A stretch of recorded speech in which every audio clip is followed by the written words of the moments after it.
ಎಲ್ಲರಿಗೂ ನಮಸ್ಕಾರ. ಇಂದು ನಾವು ನಿಮಗೆ 2 ಲವಂಗದ ಮೂಲಕ ಮಾಡುವಂತಹ ವಶೀಕರಣ ತಂತ್ರವನ್ನು ಹೇಳಿಕೊಡುತ್ತಿದ್ದೇವೆ. ಈ ತಂತ್ರವನ್ನು ಮಾಡುವ ಮೂಲಕ ನೀವು ಇಷ್ಟಪಟ್ಟ ಸ್ತ್ರೀ ಅಥವಾ ಪುರುಷ ಅಥವಾ ಯಾರನ್ನು ಬೇಕಾದರೂ ಸಹ ನಿಮ್ಮ ಕೈವಶ ಮಾಡಿಕೊಳ್ಳಬಹುದು. ಈ ತಂತ್ರವನ್ನು ಮಾಡುವುದು ಹೇಗೆ ಎಂದು ತಿಳಿದುಕೊಳ್ಳುವ ಮೊದಲು ತಪ್ಪದೆ ನಮ್ಮ ಈ ವಿಡಿಯೋವನ್ನು ಲೈಕ್ ಮಾಡಿ.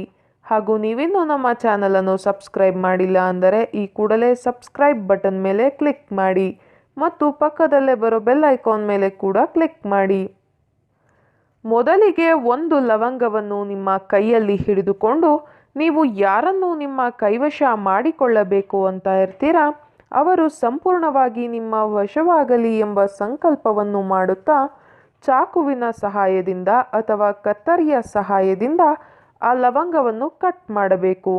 ನಾವು ವಿಡಿಯೋದಲ್ಲಿ ತೋರಿಸುತ್ತಿರುವ ಹಾಗೆಯೇ ಮಾಡಬೇಕು ವೀಕ್ಷಕರೇ. ಅದಾದ ಬಳಿಕ 2 ಭಾಗಗಳಾಗಿರುವ ಲವಂಗವನ್ನು ಮತ್ತೊಂದು ಲವಂಗದ ಹತ್ತಿರ ಇಟ್ಟು ನೀವು ಯಾರನ್ನು ನಿಮ್ಮ ಕೈವಶ ಮಾಡಿಕೊಳ್ಳಬೇಕು ಅಂತ ಇರ್ತೀರಾ ಅವರು ನಿಮ್ಮ ವಶವಾಗಲಿ ಎಂದು ಮನಸ್ಸಿನಲ್ಲಿಯೇ ಅಂದುಕೊಳ್ಳಬೇಕು. ಈ ರೀತಿಯಾಗಿ ನೀವು ಮಾಡುವುದರಿಂದ ನೀವು ಇಷ್ಟಪಟ್ಟವರು ಆದಷ್ಟು ಬೇಗ ನಿಮ್ಮ ಕೈವಶವಾಗಿ ಬಿಡುತ್ತಾರೆ. ಈ ವಿಡಿಯೋ ನಿಮಗೆ ಇಷ್ಟ ಆದಲ್ಲಿ ವಿಡಿಯೋವನ್ನು ಲೈಕ್ ಮಾಡಿ, ಶೇರ್ ಮಾಡಿ ಹಾಗೂ ಕಮೆಂಟ್ ಮಾಡಿ. ವಿಡಿಯೋ ನೋಡಿದ ಎಲ್ಲರಿಗೂ ಕೂಡ ಧನ್ಯವಾದಗಳು.